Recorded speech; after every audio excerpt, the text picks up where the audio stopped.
If you've ever felt trapped between your highs and lows, this wasn't chaos, it was law. You didn't find this video. This video found you, and if it did, it means your soul is ready to remember something ancient. Stop, breathe, listen, not just with your ears, but with that deeper part of you that knows, the part of you that recognizes a truth even when your mind wants to reject it, the part that has lived through many lifetimes and is tired of swinging from one extreme to another without understanding why.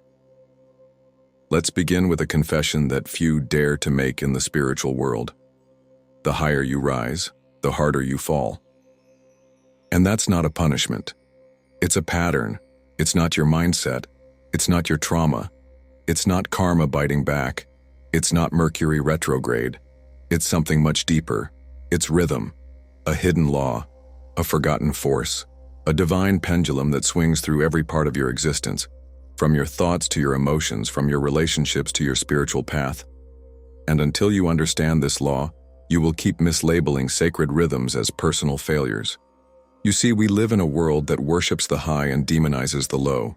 You're told to vibrate higher, to manifest abundance, to stay positive no matter what. But no one tells you how to deal with the fall that follows the rise. No one prepares you for the emptiness that arrives after the breakthrough. No one explains why bliss is always followed by shadows. And when it happens, when the wave crashes, you start believing there's something wrong with you. You double down on affirmations.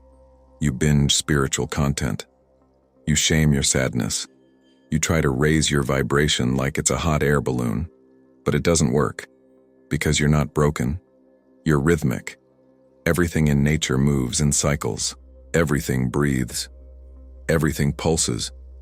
The moon waxes and wanes. The tides rise and fall. Your heart expands and contracts. Even your breath, the most basic life force, moves in and out. So why do we expect our inner world to be any different? Why do we demand constant progress, constant clarity, constant expansion?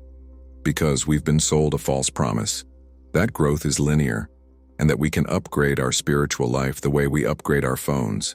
But the soul doesn't evolve in a straight line. It spirals, it dances, it swings, and the Hermeticists knew this. Thousands of years ago, the ancient initiates of Egypt and Greece preserved what we now call the fifth Hermetic principle, the principle of rhythm. It states, everything flows out and in, everything has its tides, all things rise and fall, the pendulum swing manifests in everything. This is not poetry, it's mechanics. It's the vibrational framework behind all existence. It governs not only the external world, but also your emotions, your thoughts, your motivations, your fears, and your desires. It's why moments of joy are often followed by melancholy. It's why creativity comes in floods and droughts. It's why you feel spiritual bliss for a week, then numb for a month. It's not failure, it's rhythm. But here's what makes this principle powerful and dangerous. If you are unaware of the swing, you are its slave. If you become aware of it, you can begin to rise above it, because rhythm governs the unconscious. But consciousness changes the game. When you learn to recognize the swing of the pendulum, you stop reacting to it like a victim. You stop panicking in the lows. You stop clinging to the highs. You begin to access the hidden center, the sacred still point, the unshaken axis around which the pendulum swings. And from there, you stop suffering the rhythm. You begin using it. In this video, we're going to do something most spiritual teachings avoid. We're going to look directly at the swing. We're going to understand why you rise, why you fall, why energy comes and goes, why emotions flood and fade. We'll explore the real mechanics behind inner chaos, outer cycles, emotional storms, and the strange returns of past patterns. We'll uncover how polarity fuels the swing, how resistance amplifies suffering, and how the adept neutralizes the movement without escaping it. We'll see how entire civilizations rise and collapse according to this rhythm, and why your personal awakening may be part of a much larger cosmic tide. But most of all, we'll learn this. You are not meant to escape the swing. You are meant to master it. Because hidden within the motion is a stillness, And hidden within the stillness is your true power. Let's begin the descent. Let's enter the rhythm. And through it, awaken.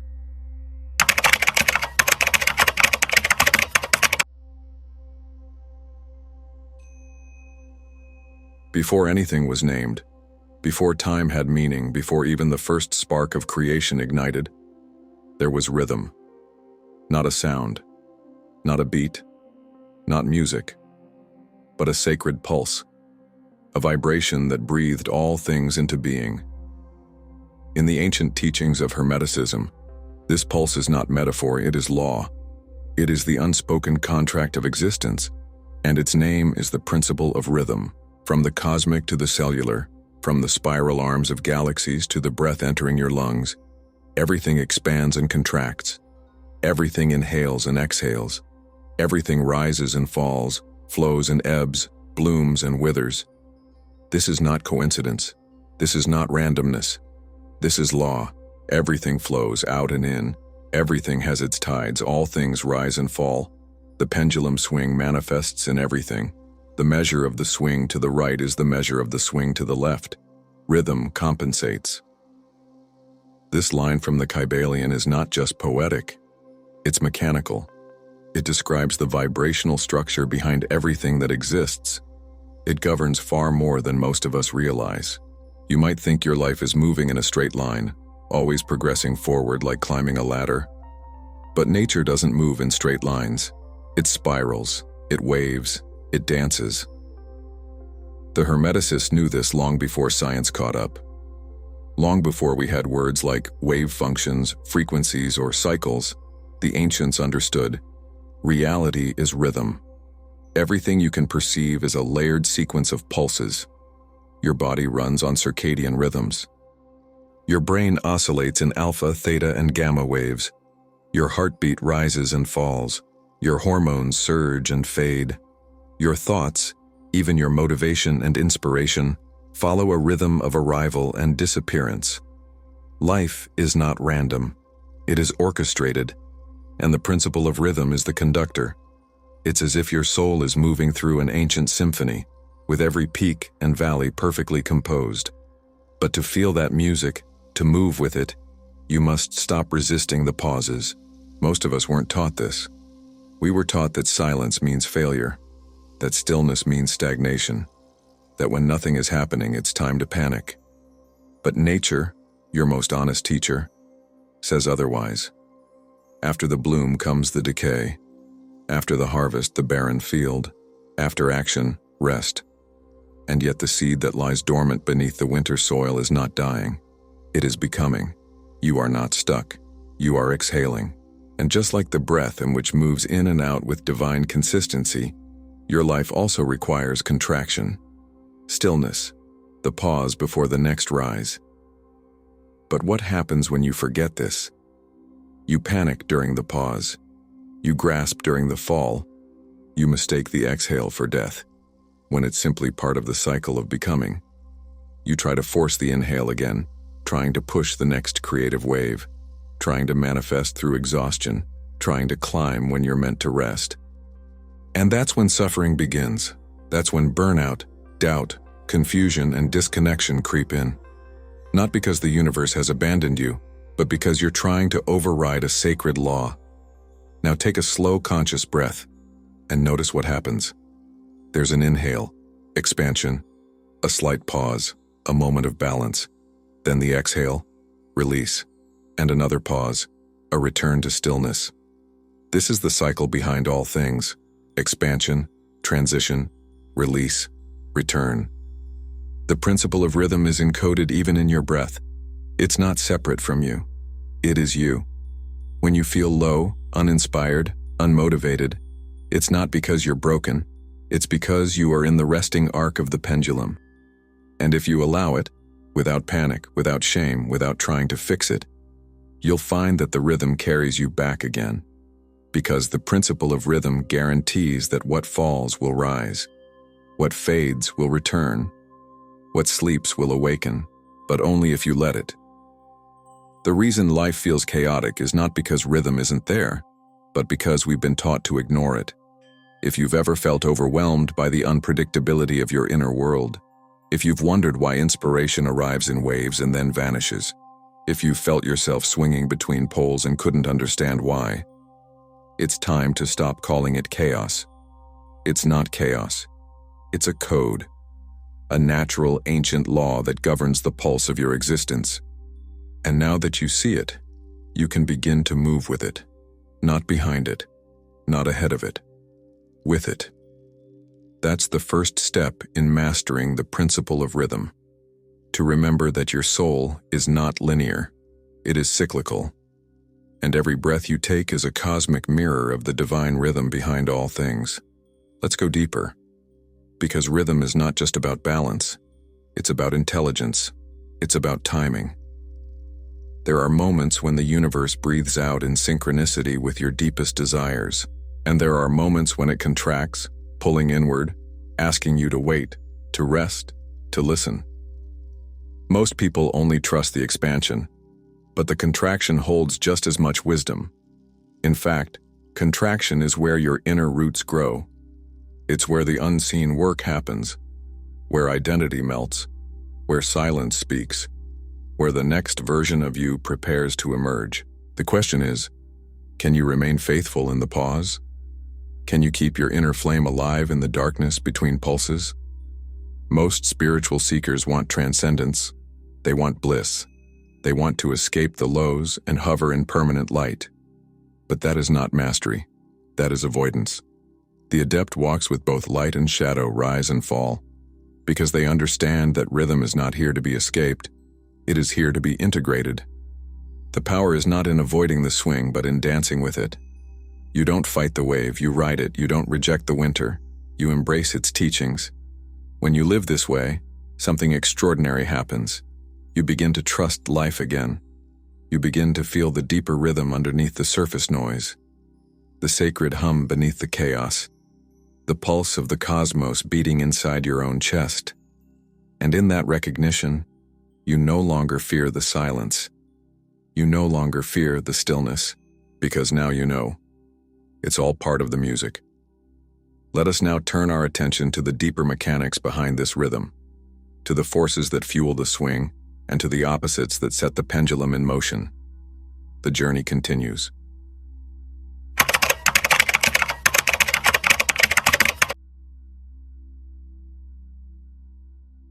The pendulum does not swing randomly. It swings because of contrast, because of tension, because of duality. There can be no movement without difference, no rhythm without polarity. And herein lies one of the most misunderstood truths of the universe. We are taught to seek peace, but we were born into a world built on opposites. We long for stillness, yet we exist inside the breath of a cosmos that only knows motion. And while we try to climb toward the light, the shadows at our feet grow longer the higher we rise. This is not a mistake. This is architecture. The Hermetic Principle of Polarity tells us that everything has its pair of opposites, that everything is dual, and that these opposites are not truly separate, but rather two extremes of the same essence. Light and dark, hot and cold, love and fear, life and death, expansion and contraction. These are not enemies. They are partners in a sacred dance, and it is this polarity that gives rise to rhythm. Imagine a pendulum hanging in perfect stillness. No tension, no gravity pulling it one way or the other. It remains at rest, unmoving. Now imagine adding force, a push, a desire, a thought, a belief. Immediately, the pendulum swings, not just in the direction of the push, but in equal measure to its opposite. The more intense the force, the wider the swing. The same happens in your life. When you desire something with intensity, love, purpose, transformation, the universe does not simply grant you the expansion, it also prepares you to face the contraction, not to punish you, but to balance you, not to destroy your dreams, but to stabilize the energy you have summoned. Every time you chase the extreme of one pole, you magnetize the other. And if you don't understand this, you will suffer the swing. This is why those who seek ecstasy often encounter despair, why those who demand certainty are met with confusion, Why enlightenment is followed by disillusionment. The principle of rhythm says that the measure of the swing to the right is the measure of the swing to the left. But what causes the swing? Polarity. Your internal landscape, your thoughts, your emotions, your preferences, they all generate poles, and these poles become magnets for rhythm. Every desire creates a tension between what is and what could be. Every belief creates a tension between what you accept and what you reject. This energetic tension becomes the arc of your pendulum. Now, the average person lives completely unaware of this. They chase light, suppress shadow, amplify pleasure, numb pain. They cling to the peak and curse the valley. But the adept, the student of Hermetic wisdom, knows better. The adept does not resist the swing, but neither do they surrender blindly to it. Instead, they begin to observe, to study, to trace the movement of polarity within their own being, to feel the subtle rise and fall of thought, emotion, and circumstance, and begin to center themselves not on the outer arc, but on the still point within. Because there is a secret that only becomes clear once you've watched the pendulum long enough. You cannot eliminate the swing, but you can find the place it doesn't touch. There is a center within you, a sacred axis, from which all motion is visible but no longer disturbing. This is the seat of the higher self, the throne of awareness, and it can only be accessed through neutrality, not emotional detachment, but spiritual poise. The challenge, of course, is that polarity is seductive. It tells you that you must pick a side. It whispers that one half is better than the other, that joy is good and sorrow is bad, that certainty is powerful and doubt is weak, that movement is productive and rest is lazy. But these are illusions, and the longer you cling to them, the more violently the pendulum will swing. There is a reason so many people live in cycles of burnout, heartbreak, disillusionment, and collapse. It's not because they lack discipline or wisdom, it's because they are caught between poles they refuse to integrate. The Hermetic teachings don't tell you to get rid of your emotions. They don't tell you to transcend your humanity. They tell you to harmonize the opposites, to observe the polarity, and then rise above its control. To do this, you must first see how polarity shows up in your life. Not in grand philosophical terms, but in the small, everyday ways. When you crave validation, what are you truly afraid of? Rejection. When you chase freedom, what do you fear? Confinement. When you obsess over success, what is hiding underneath? Fear of worthlessness. Each pursuit contains its opposite, but if you bring that opposite into consciousness, it loses its grip. The pendulum slows, the rhythm becomes visible, and in that moment of seeing, a new kind of choice emerges. Not the choice to avoid the swing, but the choice to remain conscious during it. This is the foundation of inner alchemy. To bring light to the hidden pole, and in doing so, reclaim your energy from the automatic swing of emotion and reaction. It is not easy, but it is liberating. Because once you understand that rhythm is fueled by polarity, and that polarity exists within you, you are no longer a victim of tides. You become the tide itself. And this opens a deeper mystery still. If polarity gives rise to rhythm, and rhythm creates movement, then perhaps motion itself is not an error but the language of becoming. Perhaps your fluctuations are not signs of instability, but of evolution. Perhaps the pendulum is not your prison, but your teacher. It swings not to torment you, but to show you the full spectrum of what it means to be alive, to feel, to learn, to awaken. Your only task is to stop clinging to one end of the swing and start listening to the music in the motion. And when you do, when you surrender the illusion of good versus bad, light versus dark, success versus failure, something extraordinary happens. You find the sacred middle, not the dead zone, not the void, but the still, living center of all opposites. And from that place, you begin to remember what you truly are. Not the swing, not the pole, not even the rhythm, but the witness within the still point, the unmoved mover, the spark of divine awareness watching it all unfold. Let's keep going. because understanding polarity is only the beginning. To truly master rhythm, we must next learn how to interact with it, not from reaction, but from conscious rhythm making. We must learn how to dance with the pendulum as creators.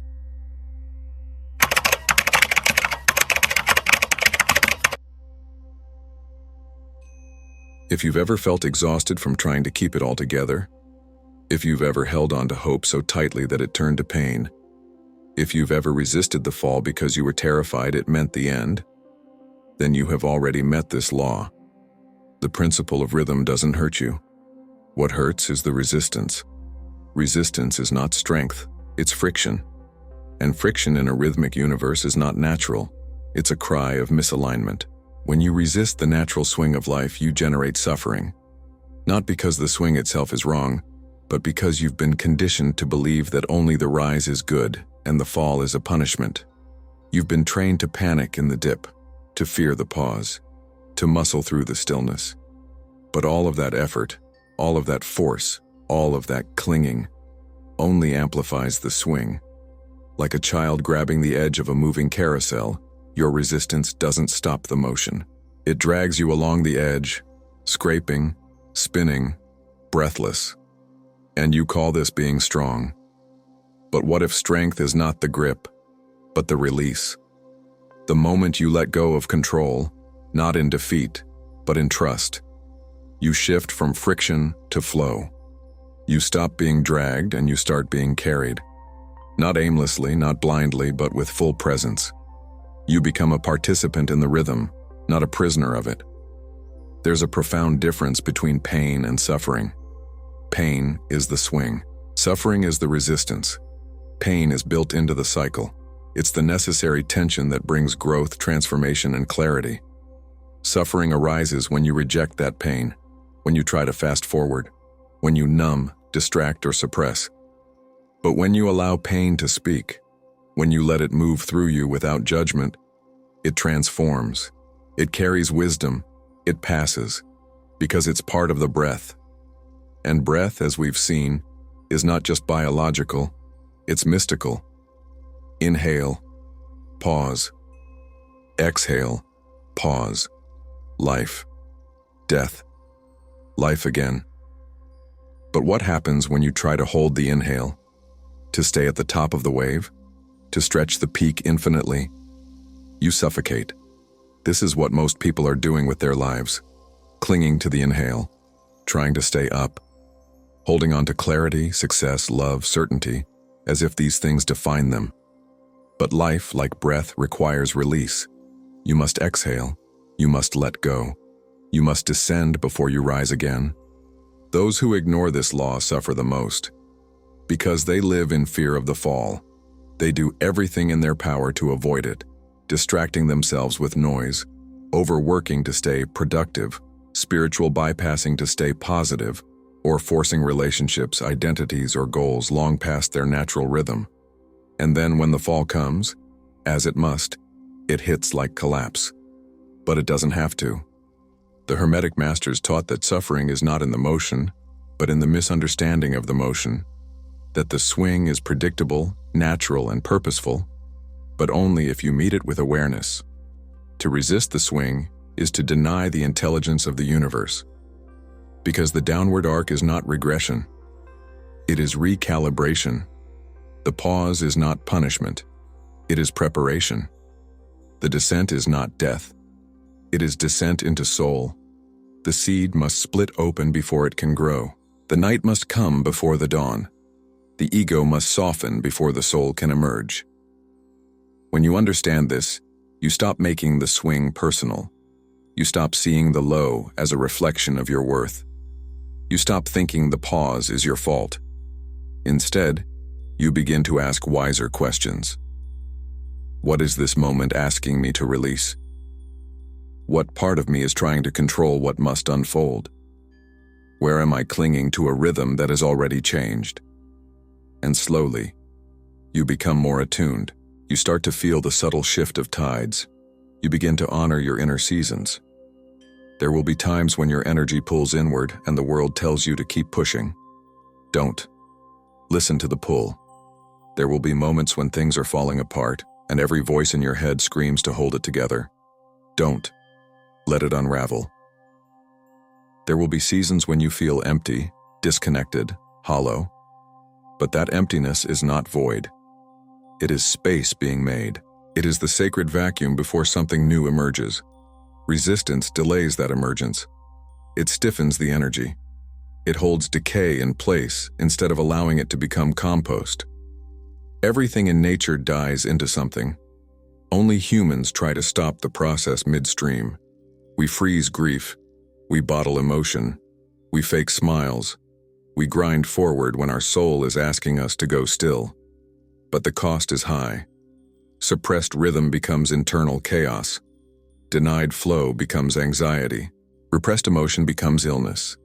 Every time you override the cycle, you create fragmentation. This is why returning to rhythm is a healing act. It restores the natural breath of the body, the spirit, and the mind. But there's more. When you surrender to rhythm, not as defeat but as alignment, something miraculous happens. You enter a kind of grace, a current, a quiet knowing. You no longer need to know what's next to feel secure. You no longer need to see the full path to take the next step. You no longer need to control the outcome to trust the process. This doesn't mean you become passive. Quite the opposite. You become potent, because your actions arise from alignment, not fear. Your words emerge from rhythm, not reaction. Your energy flows in harmony with the greater pulse, and that is a kind of power that cannot be faked or forced. To live in rhythm is not to give up your will. It's to align your will with the deeper intelligence of the cosmos. You start to notice synchronicities. You meet the right people at the right time. You're moved to rest right before burnout. You feel the whisper of inspiration just as the soil of your mind is fertile. This is not magic. It is mastery. It's not luck. It's law, and it all begins by recognizing the places where you've been fighting the flow and choosing moment by moment to soften, to trust the dip, to breathe into the pause, to let yourself fall, knowing you will rise. Not because you force it, but because it is written into the breath of all things. So now the question becomes, how do you become not just a student of rhythm, but a co-creator within it? Let's keep going.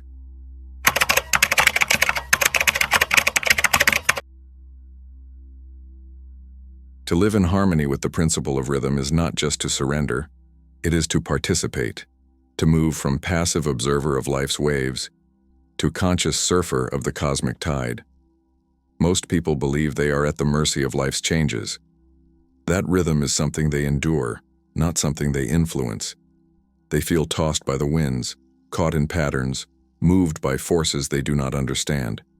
And so they either resist the motion or brace against it. But Hermetic wisdom invites something far more powerful. It says, learn the rhythm, feel the current, and begin to move with it. Not behind it, not in fear of it, but with it. Like a dancer attuned to the music before the beat even lands. This is not metaphor. This is the essence of true creation. Because rhythm is not just something that happens to you. It's something you can align with, and even guide, once you remember that the rhythm responds to your state of consciousness. The outer swing may be universal, but your inner posture determines how it moves through you. This is where true co-creation begins, not in forcing outcomes, not in bypassing the lows, but in learning to move in conscious rhythm, knowing when to act and when to rest, when to speak and when to listen, when to plant and when to harvest. Just as a skilled musician doesn't try to override the tempo of the song but learns to play within it, you too can become a musician of your own reality, tuning your thoughts, your intentions, your emotions to the greater tempo of existence. But first you must learn to listen, to feel the subtle signals, the internal nudges, the energetic tides. This is not a skill you learn with the mind.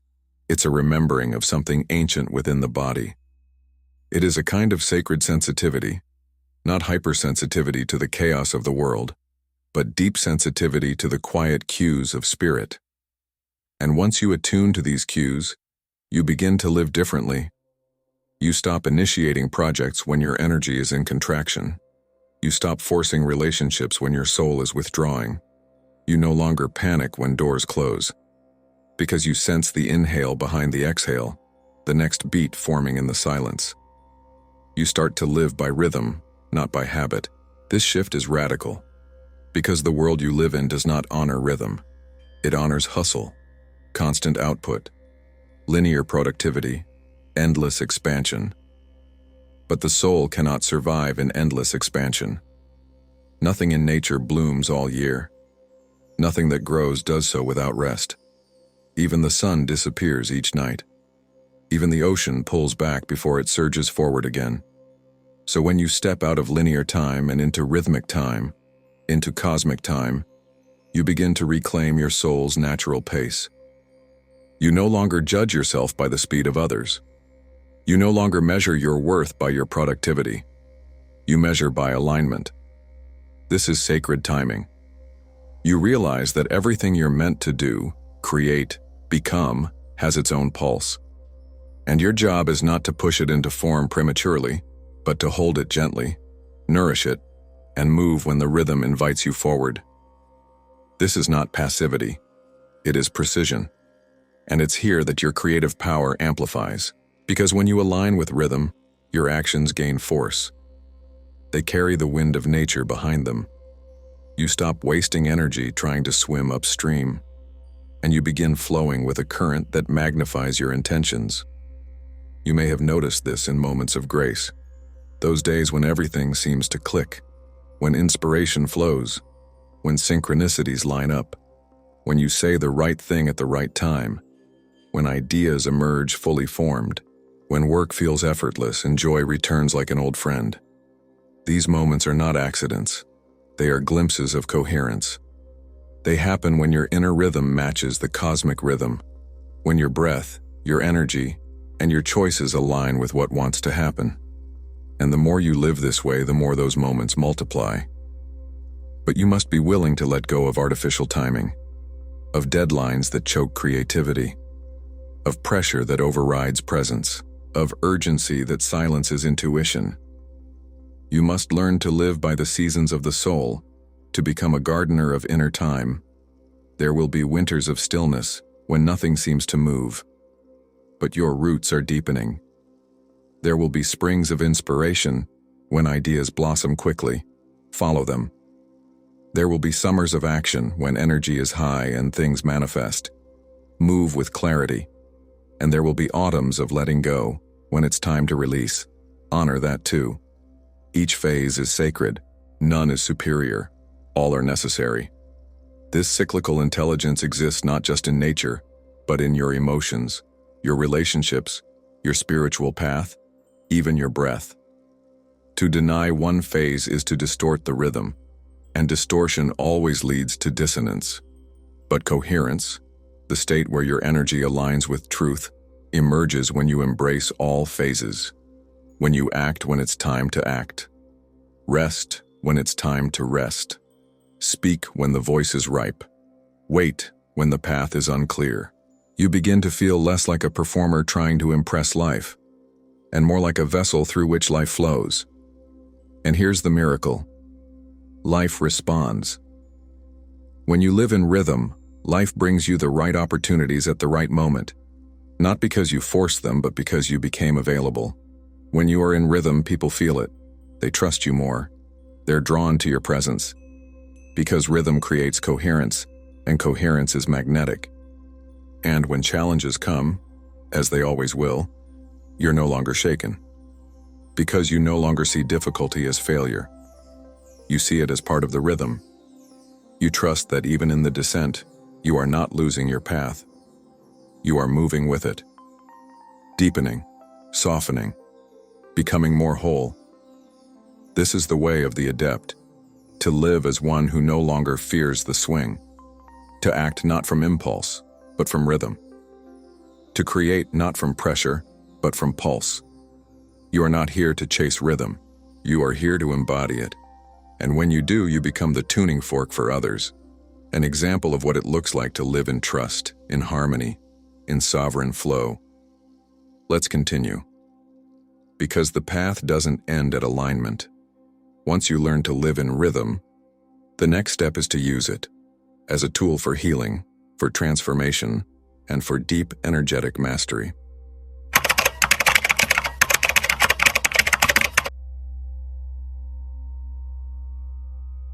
Healing is not always about adding something.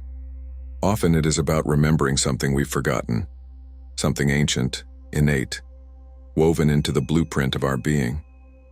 And one of the most essential things we've forgotten is rhythm. Long before medicine was a science, it was a song. Long before healing was clinical, it was mystical. Shamans, sages, and mystics knew that the body did not just need rest and herbs, it needed resonance. It needed to return to the pulse of the earth, the beat of the breath, the rhythm of spirit. Modern life has disconnected us from this pulse. The body is rushed, the mind is overstimulated, the spirit is fragmented by noise. We live out of sync with ourselves, and then wonder why we are sick, anxious, tired, or lost. But the Hermetic Principle of Rhythm offers a forgotten doorway back to wholeness. Because coherence, true, deep harmony, is not a passive state. It is rhythmic alignment. It is when the systems of your being vibrate in resonance, no longer pulling against each other, but singing in harmony. When you are in rhythm, your nervous system calms, your breath deepens, your thoughts settle, your energy flows, and healing begins, not just physically, but spiritually. Let's begin with the body. Your physiology is rhythmic at its core. Your heart beats in patterns. Your brain pulses in oscillations.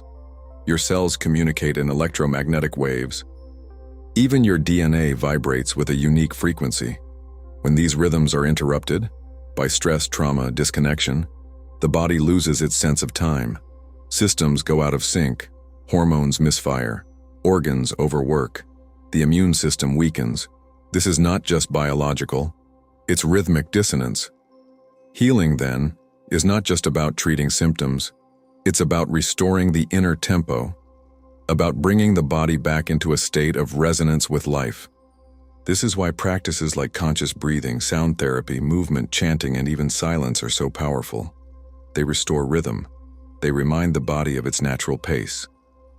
Just 5 minutes of rhythmic breathing can shift your nervous system from fight or flight into parasympathetic calm.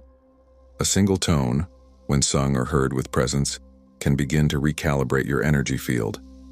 Movement done in conscious flow, walking, dancing, stretching, tells the body, you are safe, you are in sync. And the body responds, not slowly, but almost instantly. Because rhythm is the native language of the body, it doesn't need to be translated, it only needs to be remembered. But the healing goes deeper. The mind, too, craves rhythm. When your thoughts are chaotic, looping, racing, unanchored, it's often because they've lost coherence. They're not wrong. They're just unintegrated. They fire like scattered sparks instead of flowing like waves. The mind needs rhythm to organize meaning. This is why rituals work, why poetry soothes, why repetition calms, why silence speaks. When you give the mind rhythm, a sacred structure, it begins to soften, it feels held, it doesn't need to work so hard, it begins to trust again. This is why spiritual practices are rhythmic by nature. Morning prayers, evening meditations, lunar cycles, sacred chants, all of them act as tuning forks for the mind, bringing it back to the pulse of something greater. And when the mind returns to rhythm, you begin to think more clearly, more intuitively, more compassionately. Not because you force better thoughts, but because the rhythm itself lifts your frequency. And then, the spirit, the deepest layer, the place where wounds can hide for lifetimes, and also where the most profound healing can occur. The soul, too, has rhythm, but its rhythm is not fast. It is spacious, vast, eternal, and often we cannot hear it because the noise of our life is too loud. But when you slow down, truly slow down, the rhythm of the soul begins to emerge. You feel it in the silence between breaths, in the soft ache in your chest when you remember who you truly are, in the tears that come for no reason, except that something deep within you finally felt seen. This rhythm is subtle, but once you hear it, it becomes your compass. It guides you toward what nourishes. It pulls you away from what fragments. It brings people, places, and practices into your life that feel like home. Not because they are comfortable, but because they match your frequency. Because they are in rhythm with your essence. And the more you follow this rhythm, the more whole you become. Because rhythm restores coherence. And coherence is the bridge between fragmentation and healing. Most people think healing is linear, a process of progress step by step. But true healing is rhythmic. It comes in waves. There are moments of clarity, followed by confusion. Bursts of energy, followed by deep fatigue. Ecstasy, then grief. And all of it is sacred. Healing is not about escaping these waves. It's about riding them consciously, about learning to trust the timing of your unfolding. You do not need to rush your healing. You need to listen to it, to feel its rhythm, to honor its pace. Some days you will bloom. Some days you will break. Both are holy. And when you learn to move with your own healing rhythm, without panic, without shame, you become a sanctuary for others. Your coherence becomes contagious. Your presence becomes medicine. Your very being radiates rhythm. And this is perhaps the deepest secret of all. You don't need to fix yourself to be whole. You need to rejoin the rhythm of your original design. Because when the mind, body, and spirit begin to pulse in unity, you return to your original frequency. And in that frequency, healing is not something you do. It is something you are. Let us go further still. Because the principle of rhythm is not only a force of healing, it is the very architecture of manifestation. And when you understand how to move in rhythm, you begin to shape reality itself.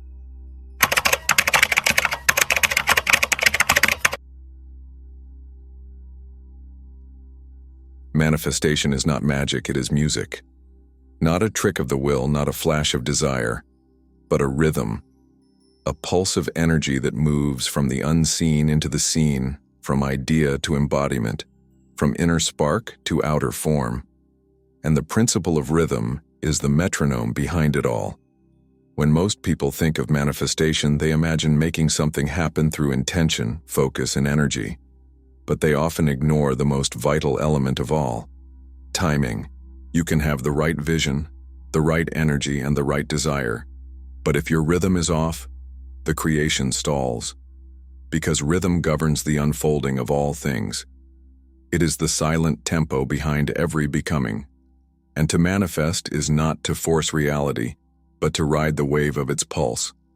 This is why some of your most powerful desires didn't come to life when you expected. It wasn't because you failed. It was because you tried to plant in winter or harvest in spring. You moved against the rhythm. But when you learn to align with it, something changes. You stop pushing. You start flowing. You stop chasing. You start magnetizing. You stop doubting. You start listening. The universe does not respond to pressure. It responds to coherence.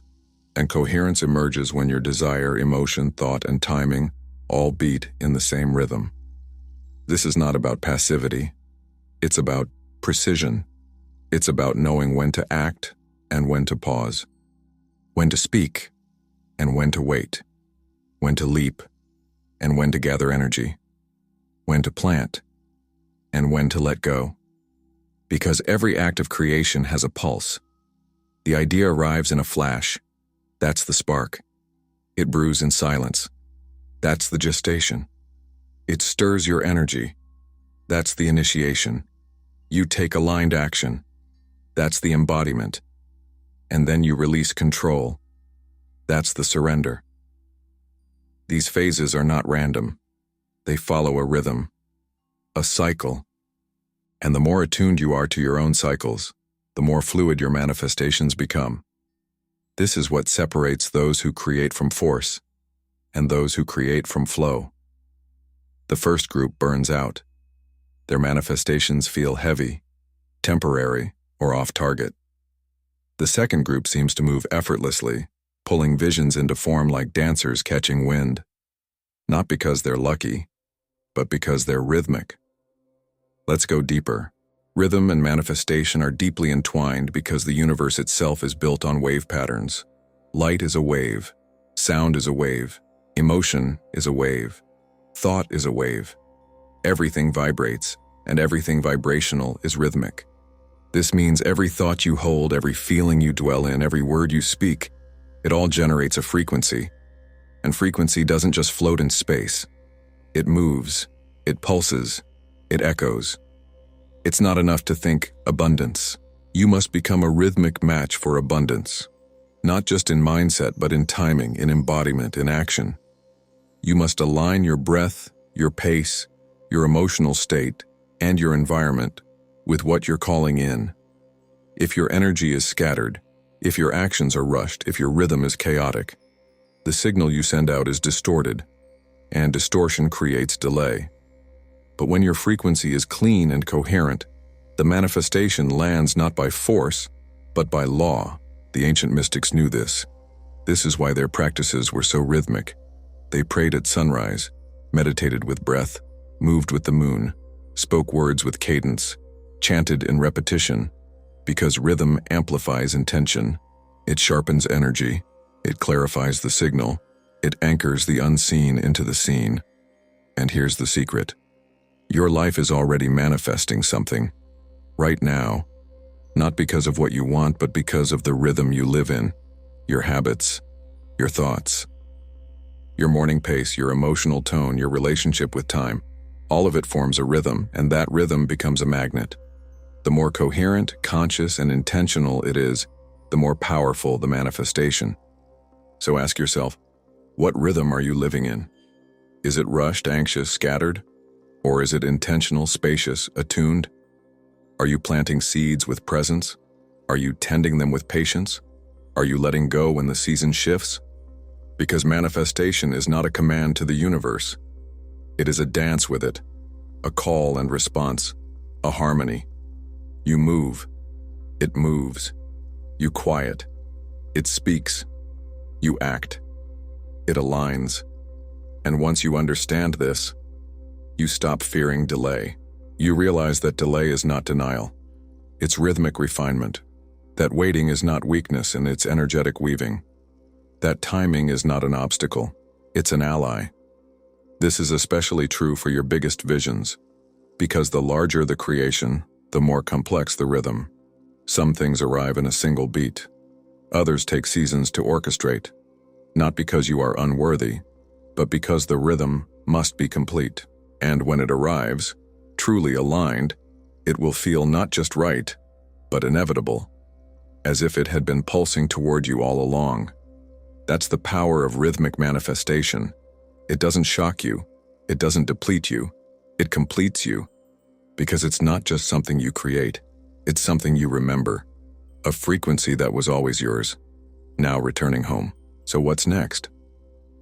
Now that we understand how rhythm shapes creation, the final step is to transcend even the outer swing and become the still point from which all rhythm flows. Because the true master of rhythm is not one who chases harmony, but one who becomes the source of it. Let's keep going.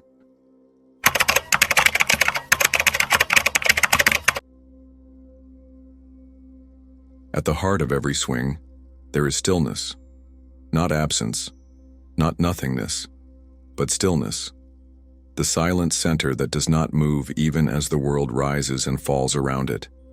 To live in rhythm is powerful, but to become the still point within rhythm is mastery. You may have noticed that in moments of great clarity, even in the chaos of life, there is a part of you that remains untouched, a quiet observer, a stable ground. That part is the axis, the tuning fork, the point of equilibrium around which all polarity swings. The principle of rhythm tells us that everything flows in and out, that the pendulum swings both ways, that rise and fall, expansion and contraction are baked into the nature of reality. But the Hermetic masters also whispered of another secret, that within the swing, you can find the stillness. And when you do, you gain influence over the rhythm itself. This stillness is not a void. It is presence. Not absence of movement, but sovereign awareness within movement. The great yogis, alchemists, mystics, they all sought this. Not to escape life's swings, but to hold a frequency that remained undisturbed by them. To find the sacred center that observes joy without clinging, pain without collapsing, success without inflation, and loss without despair. This is the space of true power, not loud, not dramatic, but anchored, unshakable, radiant. Because when you find the still point within yourself, you stop being thrown by the rhythm, and you start resonating with it. Think of a tuning fork. When struck, it holds a frequency so pure that everything around it begins to adjust, not because it demands, but because it simply holds. The same is true of you. When you hold your frequency, not the one you perform, but the one that is real, rooted, and unshakable, the world around you begins to respond. Chaos softens in your presence. People slow down around you. Nature synchronizes. Time stretches. Synchronicities increase. Why? Because you have become a rhythm keeper, a stabilizer, a living pulse of coherence. This doesn't mean life stops swinging. It means that you stop being ruled by the swing.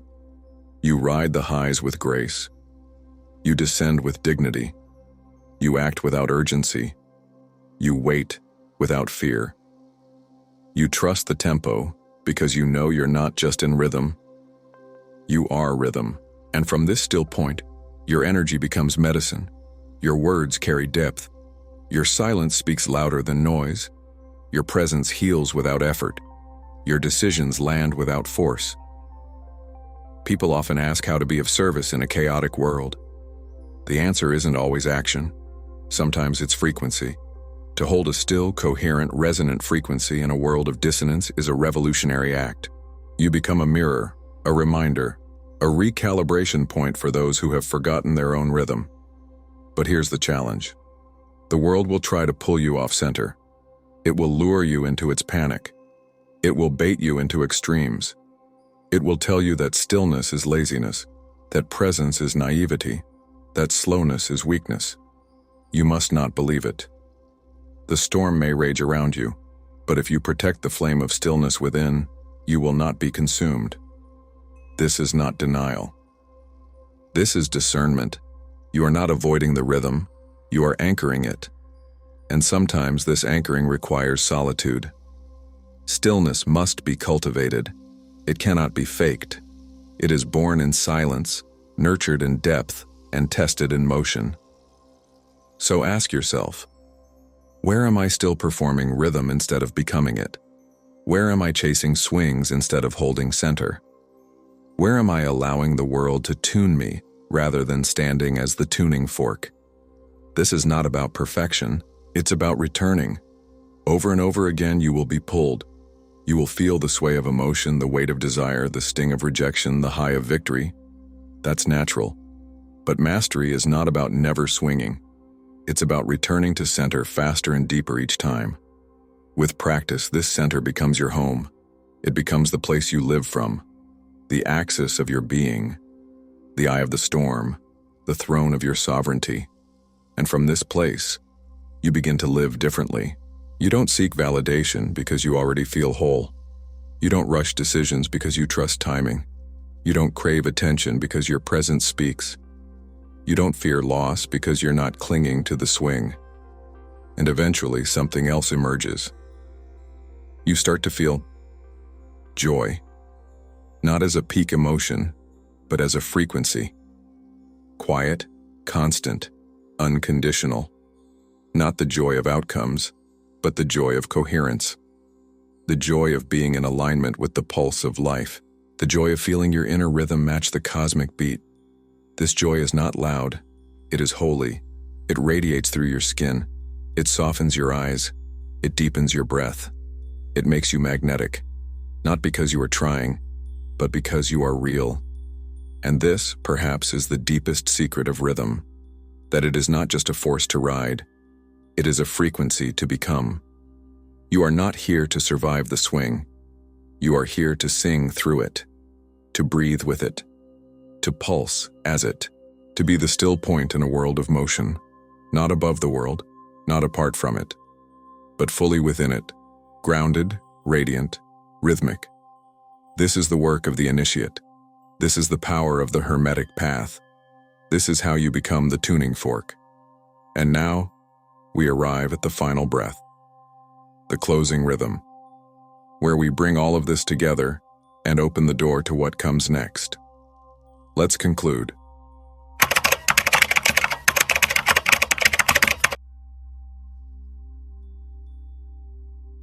So now you've seen it, not just a theory but a living law, the principle of rhythm, not as an abstract idea but as the invisible hand guiding everything, your moods, your seasons, your growth, your grief, your rebirth.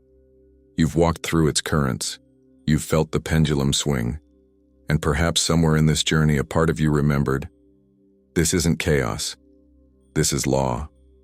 You've come to see that life isn't linear, it's lyrical. That truth doesn't march, it pulses. That wisdom isn't static, it breathes. And that you are not here to resist the rhythm but to become it. We've explored how rhythm governs our emotional tides, our relationships, our healing, and our power to manifest. We've gone beyond survival and stepped into participation. And finally, we've arrived at the inner temple, the still point, where mastery begins. But this is not an end. This is where rhythm becomes devotion, where the teachings leave the page and enter your breath, your schedule, your prayers, your silence, where philosophy becomes practice, and practice becomes presence. The world is not getting slower, it is speeding up, and that is why this ancient knowledge matters more than ever. Because while others are swept into the extremes, into urgency, division, despair, you are remembering the sacred middle. You are returning to the beat beneath the noise. Let that rhythm guide how you create. Let it shape how you relate. Let it inform how you rest, and let it teach you when to rise. Don't just listen to rhythm, live it. Let it choose your music. Let it shape your yes and your no. Let it become your compass. Because when you live in rhythm, you don't just survive reality, or you sculpt it. You move not by effort, but by harmony. Not by control, but by trust. Not by urgency, but by alignment. And the world begins to feel different. Not because it changed, but because your frequency did. You become the calm in the storm, the wave that moves without crashing, the breath that steadies others, the presence that reminds people of who they are. You become rhythm. And from here we continue. Because rhythm is only one of the great hermetic forces shaping your life. There is another, equally mysterious, equally powerful, that defines the very fabric of duality. It governs light and shadow, good and evil, inner and outer, masculine and feminine. It is the law of opposites, the hidden axis of the universe. And in the next episode of this series, we'll go deep into its mysteries, the principle of polarity. So if this journey has resonated, stay with us, because the pendulum has more to reveal, and your awakening is just beginning. This is Mystic Atlas. See you in the next rhythm.